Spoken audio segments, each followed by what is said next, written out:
Hello बच्चों, कैसे हैं आप लोग। Welcome back again to my channel Indian English. आज हम लोग डिस्कस करने वाले हैं merchant of Venice class 10 ICSE board act 3 scene 2। ये जो एक्ट है ना, सीन है, काफ़ी बड़ा है, इसलिए मैंने इसको कई पार्ट्स में डिवाइड कर दिया है। एटलीस्ट 3 पार्ट में तो डिवाइड किया ही है। आज हम लोग ट्राई करेंगे 1 to 100 लाइन्स तक कंप्लीट करने के लिए। तो देखिए, होता ये है कि बेलमंट का ये सीन है सारा, और बेलमंट में सब कुछ बहुत ही खुश मिजाज माहौल है चारों तरफ। Everyone is happy. वो जो कैस्केट चॉइस का जो सीन था वो भी अब ऑलमोस्ट कंक्लूजन पे ही आया है, क्योंकि बसानियो जो है वो राइट कैस्केट चुन ही लेता है। इसी सीन में आपको मिल जाएगा। और उधर लॉरेंजो और जेसिका भी जो है पहुंचते हैं बेलमंट में, और बहुत ही बैड न्यूज़ लेके आते हैं कि एंटोनियो का शिप रेक हो गया। दूसरी तरफ ग्रेशियानो भी नेरिसा के प्रति अपना जो फीलिंग्स है, अपना लव है, वो डिक्लेयर कर देता है और परमिशन मांगता है कि हमारी शादी करवा दो, ठीक है ना, तो अपने बॉस से यानी बसानियो से। तो अब आगे बढ़ते हैं सीन 2। बेलमंट का वो पोर्शिया का एक बहुत बड़ा सा कमरा है, हाउस है, और वहाँ पे पोर्शिया के घर में बसानियो है, पोर्शिया है, ग्रेशियानो है, नेरिसा है, और बाकी के दूसरे अटेंडेंट्स भी हैं, बाकी नौकर चाकर। पोर्शिया कहती है कि मैं आपसे रिक्वेस्ट कर रही हूँ। बसानियो को कहती है, मेरा आप रिक्वेस्ट अपील मान लो, थोड़ा वेट कर लो please. Pause a day or two. You should wait for 1 day or 2 days at least before you hazard. इससे पहले कि आप कैस्केट विनिंग के लिए ट्राई करो, थोड़ा रुक जाओ। इन choosing wrong I lose your company. अगर आप रॉन्ग चॉइस करते हो कैस्केट का, तो ये तो पक्का है कि हमारी और आपकी शादी होने वाली है नहीं, होने से रही। Therefore forbear a while, there is something tells me. इसीलिए कह रही है कि थोड़ी देर के लिए रुक जाओ, थोड़ा पेशेंस रखो। फॉरबियर अ व्हाइल का मतलब थोड़ा पेशेंस रखो, धैर्य रखो, इतनी जल्दबाजी मत करो। कुछ तो है मेरे अंदर ऐसा जो मुझे कह रहा है कि मैं तुम्हें रोकूं, ठीक है ना। हाँ, ये प्यार है ऐसा मैं नहीं कह सकती। कह रही है I would not lose you. मेरे अंदर कुछ ऐसा है जो कह रहा है कि मैं आपको खोना नहीं चाहती। You know your self hate councils not in such A quality. तुम्हें तो पता ही है कि अगर कोई किसी को हेट करता है तो हेट्रेड से ऐसी आवाज़ तो निकलती नहीं है, ऐसा सजेशन तो कोई किसी को देता नहीं है। But लेस्ट you should not understand me well. लेकिन मुझे ऐसा लग रहा है कहीं तुम मुझे गलत ना समझो। And yet a maid hath no tongue. गलत ना समझो मतलब ये मत समझ लेना कि मैं तुमको प्यार करने लग गई हूँ बहुत ज़्यादा और मैं तुमको रोक रही हूँ, या फिर मैं तुम्हें क्लू देने वाली हूँ कुछ कैस्केट के चॉइस में। ऐसा कहीं गलत मत समझ लेना। एक्चुअली में जो मेडन होती है ना, वो अपने फीलिंग्स को बोल नहीं पाती है, जुबान पे नहीं ला पाती है, सिर्फ थॉट्स में रहता है। ऐसा कह रही है, I would detain you here some months or 2 before you venture for me. मेरी इच्छा तो ये हो रही थी कि मैं तुम्हें 1-2 महीने के लिए यहाँ रोक लेती, डिटेन कर लेती, और तुम्हें ऐसा क्लू वगैरह देती, तुम्हें कुछ ऐसा तरीका सिखाती कि कैसे राइट कैस्केट को चॉइस करना चाहिए। But then I am forsworn मतलब पहले से मैंने शपथ लिया हुआ है, लेकिन मैंने कसम उठाया हुआ है मेरे पापा के साथ। I am under the pledge of promise with my parent, with my father.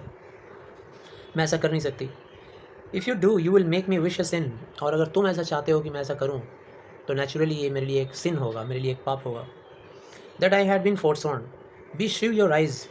B श्रीव बोल रही है मतलब तुम्हारी ये जो आँखें हैं ना, उसको कोसते हुए कह रही हैं कि ये बहुत ही बुरा असर डाली है मेरे ऊपर। तुम्हारी आँखों ने मुझे बहुत प्रभावित किया है। कैसे प्रभावित किया है? द अदर हाफ, इन आँखों ने मुझे टुकड़े टुकड़े में तोड़ दिया है, मेरे दिल को तोड़ के रख दिया है। Means I am not me my self. मैं वो पोर्शिया नहीं हूँ, अब मैं बदल गई हूँ तुम्हारी आँखों में झांकने के और देखने के बाद। 1/2 ऑफ मी इज़ योर्स। मेरा जो शरीर का आधा हिस्सा है, जिसे हम लोग अब इंग्लिश में वाइफ को बेटर हाफ कहते हैं, और हिंदी में भी अर्धांगिनी कहते हैं, तो वो समझाना चाह रही है, कह रही है कि मेरा जो आधा शरीर है वो तो तुम्हारा है, और बाकी का जो आधा है जो मेरा है वो भी तुम्हारा है। तो इस तरह से मेरा सारा का सारा बॉडी ही तुम्हारा हो गया। Physically I am all yours. I would say but if mine then yours and so all yours. These naughty times put bars between the owner and their rights. देखो ना कितना नॉटी टाइम आ गया है, कितना बुरा वक्त है कि एक ऑनर का अपने बॉडी के ऊपर कंट्रोल ही नहीं है। मतलब I am the owner of my body, but still I don't have the control over my body. You are controlling my body and my mind. So though yours not yours prove it so, let fortune go to hell for it not I. और अगर तुम prove नहीं कर पाए right casket चुन के, अगर तुम मुझे नहीं अपना पाए, तो ये याद रखना कि you should put the blame on the Fortune not on me. उसकी जिम्मेदार मैं नहीं होंगी, क्योंकि मैं तो पूरी तरह से तुम्हारा हो चुकी हूँ, तुम्हारी हो चुकी हूँ। लेकिन अगर मैं तुम्हें नहीं मिली, हम दोनों की शादी नहीं हुई, तो पूरा का पूरा जिम्मेदारी किसके ऊपर है? फॉर्चून के ऊपर। I speak too long. मैं तो लंबी लंबी बातें कर रही हूँ तुमसे जानबूझ के। It is to peize the time.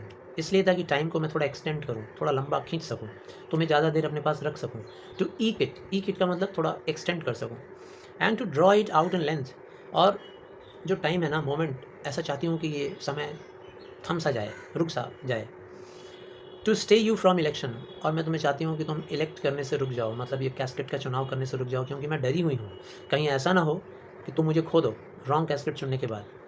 ये सब सुनने के बाद बेसानियो कहता है, let me choose for as I am I live upon the rack. एक बड़ी बात कह गया, कहता है कि अब मुझे राइट कैस्केट चुनने दो, कैस्केट का चुनाव मुझे करने दो, मुझे रोको मत, क्योंकि अब मेरी हालत जानती हो कैसा हो गया है।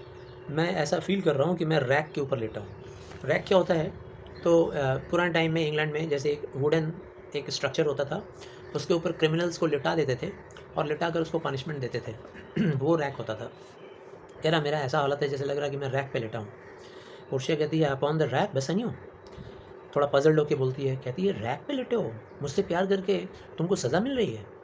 Then confess what prison there is mingled with your love. तब तो तुम्हें बताना ही पड़ेगा कि आखिर ये सज़ा जो तुम फील कर रहे हो कि रैक पे लेटे हो, तुम्हें कन्फेस करना पड़ेगा कि ऐसा तुम्हारे प्यार में क्या चीज़ मिक्स हो गया है कि मेरा प्यार तुमको सज़ा लग रहा है। बेसानियो कहता है, नन बट दैट अगली treason of mistrust which makes me fear the enjoying of my love. कहता है कि एक्चुअली में ये जो मेरे अंदर बेवफाई मत इसे कहो तुम, इसे तुम जो मिसट्रस्ट कह रही हो, ये तुम्हारी गलत फहमी है। एक्चुअली में जैसे फायर और स्नो एक साथ नहीं रह सकते, वैसे ही मेरे अंदर ये जो डाउट पैदा हो गया है ना कि तुम मुझे मिलोगी या नहीं मिलोगी, यू विल बी माइन और not, you will be mine और नॉट, ये बार बार मेरे दिमाग में आ रहा है। तो जैसे फायर और स्नो एक साथ नहीं रह सकते, वैसे मेरा डाउट और खुल के तुम्हें प्यार करने का जो मेरा फीलिंग्स है, जो मेरे अंदर तड़प रहा है, वो भी एक साथ नहीं रह पा रहा है। मेरा डाउट जब तक क्लियर नहीं होगा, और वो डाउट कैसे क्लियर होगा? ये कैस्केट चुनने के बाद। इसीलिए मुझे कैस्केट चुनने दो। पोर्शिया कहती है, but I feel you speak upon the rack where man enforce to speak anything. कहती है, लेकिन तुमने तो कहा कि तुम रैक पे हो, और जो आदमी रैक पे लेटा है उसको फोर्सिबली पिटाई कर करके उससे सच्चाई उगलवाया जाता है, क्रिमिनल को पीटा जाता है, सज़ा दिया जाता है। तो तुम भी अपना सज़ा, तुम भी अपना सच्चाई बताओ, तुम भी कन्फेस करो, रियलिटी बताओ कि व्हाट इज़ द रियलिटी। बेसानियो कहता है, promise me life and I will confess the truth. पहले तुम मुझे प्रॉमिस करो, पहले प्रॉमिस करो कि मैं जीऊँगा, मतलब तुम मेरी ज़िंदगी में आओगी तभी मैं जा करके ट्रुथ को कन्फेस करूँगा। मैं जीऊँगा मतलब तुम मेरे लाइफ में आ जाओगी तभी तो मैं जीऊँगा। पोर्शिया कहती है, well then confess and live. कहती है, ठीक है, तो पहले कन्फेशन करो और मेरी तरफ से इजाज़त है, मैं तुम्हें ज़िंदा रहने का वचन देती हूँ। इनडायरेक्टली बोलना ये चाह रही है कि मैं तुमसे शादी करने के लिए तैयार हूँ, शादी कर लूँगी अगर तुम राइट कैस्केट चुन लोगे तो कन्फेस करो और फिर ज़िंदा रहने का हक ले लो। बेसानियो कहता है, confess and love had been the very sum of my confession. Oh, confess and love, ये जो तुमने कहा, यही तो मेरे कन्फेशन का मुद्दा है, यही तो मैं कन्फेस करना चाहता हूँ। Oh happy torment when my torturer doth teach me answers for deliverance. बोला, oh torment, oh happy torment, क्या किस्मत की बात है, मैं तो टॉर्मेंटेड हो जा रहा हूँ ये सोच सोच के कि मेरा जो टॉर्चरर है, मेरी जो टॉर्चरर है पोर्शिया, वो खुद मुझे सिखा रही है कि कैसे मैं आंसर दूँ, वो खुद मुझे गाइड कर रही है कि मैं कैसे आंसर उसको बताऊँ, कैसे डिलीवरी करूँ आंसर का। But let me to my fortune and the casket. लेकिन इसके पहले मैं ये सब कुछ बताऊँ, तुम पहले मुझे मेरे फॉर्चून तक ले चलो, मेरा किस्मत का फैसला उस कैस्केट में है, वहाँ ले चलो, राइट कैस्केट मुझे चुनना है। Curtain drawn from before the casket, और उसके बाद कैस्केट के सामने से पर्दा हटाया जाता है। सामने 3 कैस्केट रखे हुए हैं, लेड के, सिल्वर के और गोल्ड के। पोर्शिया कहती है, अवे देन, आओ फिर इधर आओ, come away, I am locked in one of them. देखो इन 3 कैस्केट्स में से किसी एक में मैं लॉक्ड हूँ, और अगर तुम मुझे प्यार करते हो, अगर सच्ची प्यार, सच्ची मोहब्बत है, तो you will find me out, तुम मुझे इन्हीं में तलाश लोगे। नेरिसा एंड रेस्ट, चलो नेरिसा और बाकी के मेरे अटेंडेंट्स पीछे हट जाओ और तुम लोग जाओ म्यूज़िक अरेंज करो।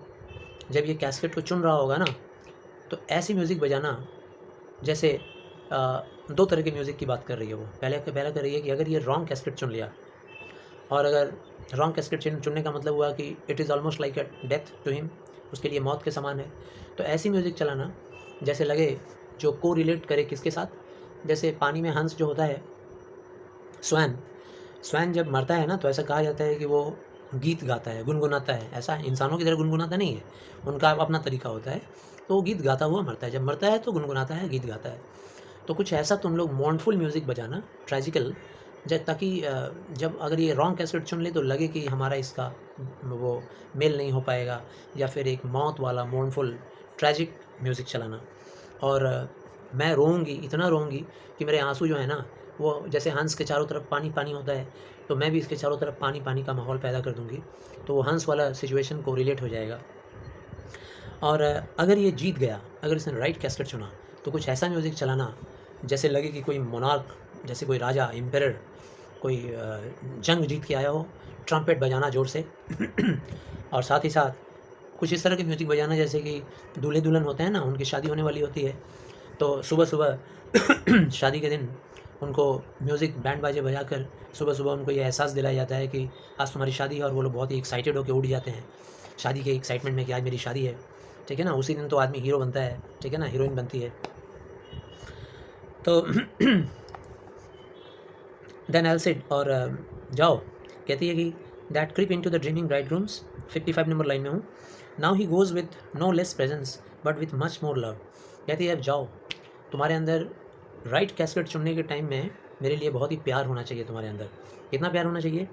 जितना कि यंग एल्सिड के अंदर था उससे कहीं ज़्यादा। यंग एल्सिड में तो प्यार ही नहीं था।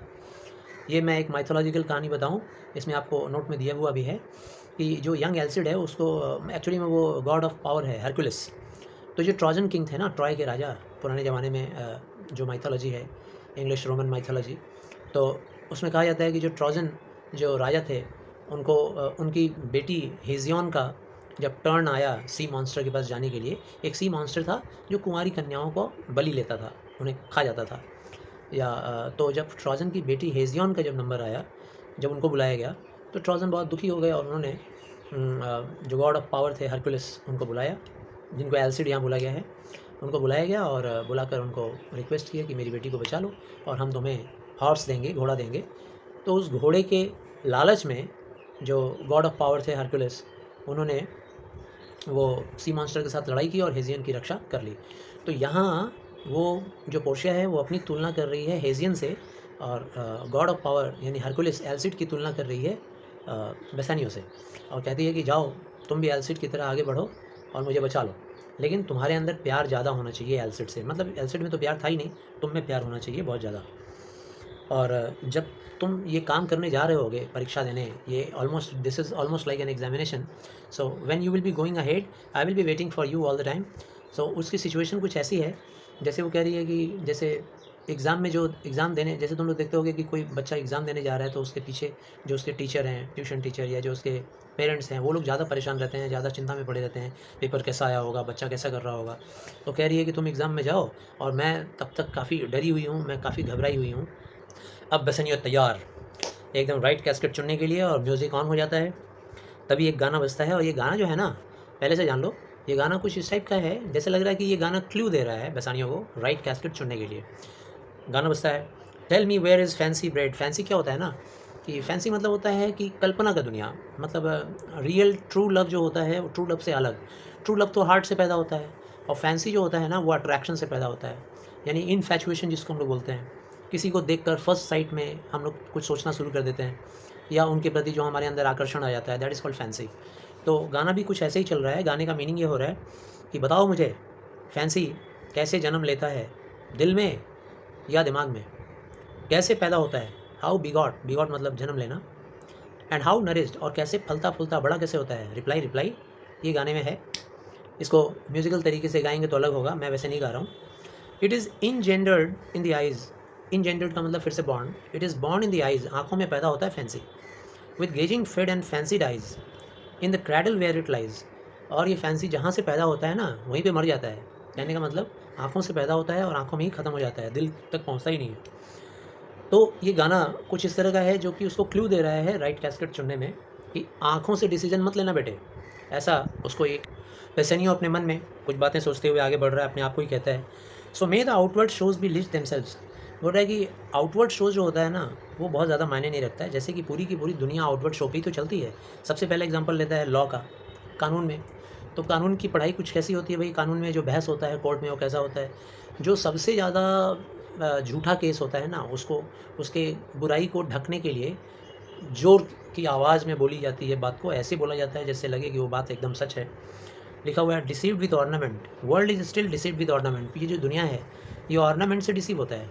ऑर्नामेंट मतलब गहने से धोखा खा जाते हैं लोग, साज सज्जा सजावट से धोखा खा जाते हैं। जैसे लॉ में जितनी बुराई होती है और करप्शन होता है उसको कवर अप किया जाता है, सीजन किया जाता है विथ ए ग्रेसियस वॉइस, ऊंची आवाज़ में, ठीक है ना, चिल्ला चिल्ला करके बात को छिपाया जाता है।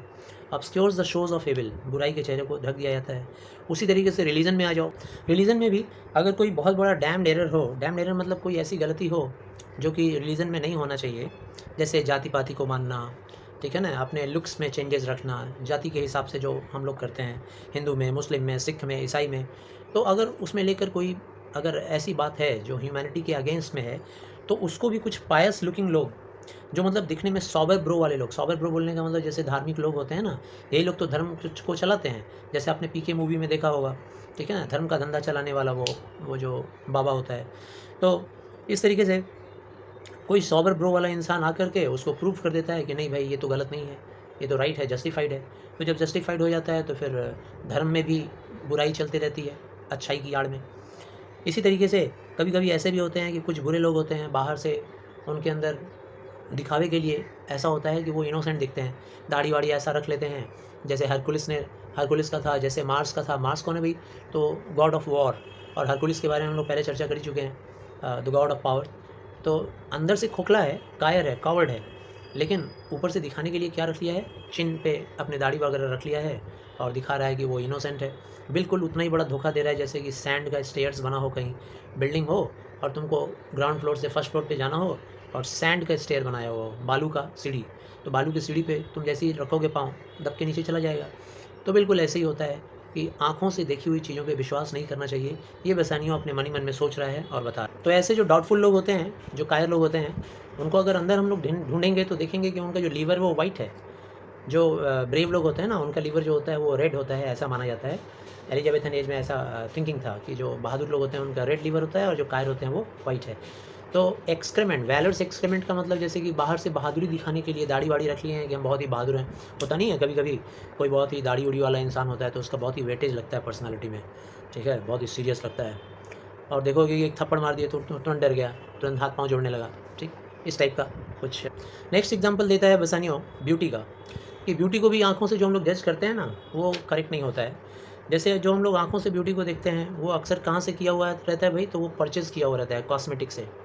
तो कॉस्मेटिक की दुकानों में बहुत ज़्यादा पैसे खर्च करके, टाइम लगा करके, ब्यूटी पार्लर में जाके लोग अपने आप को खूबसूरत बनाते हैं। और जितना वेटेज होता है ना कहने का मतलब यहाँ पे जो लिखा हुआ है कि परचेज बाय द वेट, यहाँ वेट मतलब है cosmetic shops spending lot of money. तो जितना वेट रखोगे उतना तुम लाइट दिखोगे, उतना लाइट दिखोगे मतलब कैरेक्टर वाइज, उम्र वाइज तुम्हारे अंदर उतना हल्कापन आएगा, तुम उतने यंग दिखोगे, उतने हल्के दिखोगे। तो यहाँ पे एक डबल मीनिंग इस्तेमाल हुआ है, पन का यूज़ किया गया है। पन का मतलब हो रहा है कि वो जितना वेटेज होगा ख़रीदने में ब्यूटी को, उतना ही कैरेक्टर तुम्हारा लाइट होगा, ठीक है, उतना ही हल्के चरित्र का इंसान बन जाता है। और कुछ तो लोग ऐसे होते हैं जिनके हेयर कैसे होते हैं, क्रिस्प्ड, स्नेकी गोल्डन। क्रिस्प मतलब क्या होता है? कर्ली, और स्नेकी मतलब ऐसे गोल गोल, वही कर्ली और स्नेकी एक ही बात है। विच मेक सच वैंटन गैम्बल्स का मतलब मूवमेंट, ठीक है ना, और वैंटन मतलब लाइवली। जैसे होता है ना, खूबसूरती को दिखाने के लिए या दिखता है ज़्यादा उन लड़कियों के जो लॉक्स होते हैं वो उनके गालों पे यूँ ऐसे गोल गोल होकर के लहरा रहे हों, गालों को टच कर रहे हों, कानों को टच कर रहे हों, तो वो एक ब्यूटी होता है। तो वैंटन गैम्बल्स विद द विंड, हवा चलती है तो वो लट जो हैं लहराते हैं।